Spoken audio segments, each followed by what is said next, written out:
Hey everyone! In this quick tutorial, I'm going to show you exactly how to add trusted connections on Roblox. So if you want to connect with someone safely and quickly, just follow along step by step. Alright, let's dive in.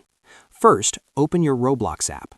Once you're inside, look at the top right corner of your screen and tap on your profile icon. After tapping your profile, you'll see a QR code option. Go ahead and tap on that and your personal Roblox QR code will appear on the screen. Now here's the important part. In order to successfully add a trusted connection, both accounts need to be verified. That means your account must be verified, and the person you want to connect with must also have their account verified. If one of the accounts isn't verified, the trusted connection feature won't work.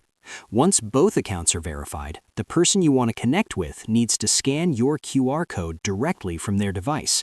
They can do this by opening their QR scanner inside Roblox and scanning your code, or tap Copy Profile Link and send them your profile link instead. As soon as they open the link or scan the code, they'll be able to add you instantly. Now the trusted connection should be successfully created between both of you. And that's it.